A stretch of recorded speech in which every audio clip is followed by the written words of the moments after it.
পরে গাড়ি উঠে গেছে, কিন্তু গাড়ির এক সাইডের অ্যাক্সেলটা ভেঙে গেছে। দেখেন, যারা ট্রাক্টর বলেন, পাওয়ার টিলার, এইসব ধরনের গাড়িগুলো চালান, তারা একটু সচেতন হবেন। আসসালামু আলাইকুম ভিয়ান। তো আপনি হয়তো আমার গত ভিডিও দেখেছেন যে আমার এক চাচার গাড়ি, যেহেতু আমি ক্যাপশনে দিইনি, শুধু একটু লিখছিলাম যে উপায় কী। তো সেই গাড়িটি আরেকটি ট্র্যাক্টর এনে তোলা হয়েছে, বাট যেখানে পুঁতে গেছিলো আর কি, সেখানে পানিটা আপনাদেরকে একটু দেখাই। এখানে দেখেন কত পানি ছিল। এই বাবা, এই দেখেন আমার হাঁটুর উপরে পানি। তো সেখান থেকে টেনে তোলার পরে গাড়ি উঠে গেছে, কিন্তু গাড়ির এক সাইডের অ্যাক্সেলটা ভেঙে গেছে। দেখেন কি আজব, কি একটা অবস্থা, অ্যাক্সেল ভেঙে গেছে। এখন গাড়ি এভাবেই আছে, এখন পানি না শুকানি পর্যন্ত তো কোনো কাজ নাই। আর এই যে আমরা এই যে বাঁশকল করছিলাম বাঁশকল, আর ওই যে ওই জায়গায় একটা গাড়ি ছিল, ওখান থেকে মানে টেনে তোলা হয়েছে আর কি।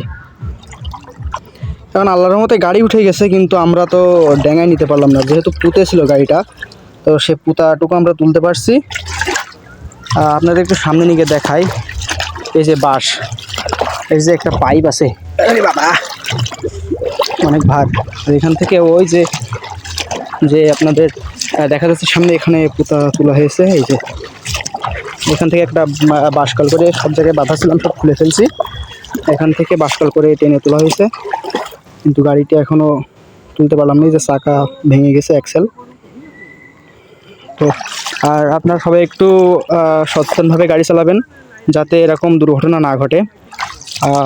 একটা ভুলক্রম হয়ে গেছে, আপনারা সবাই সচেতনভাবে গাড়ি চালাবেন। যারা ট্রাক্টর বলেন, পাওয়ার টিলার, এইসব ধরনের গাড়িগুলো চালান, তারা একটু সচেতন হবেন।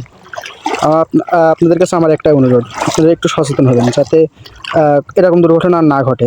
তো ধন্যবাদ সবাইকে।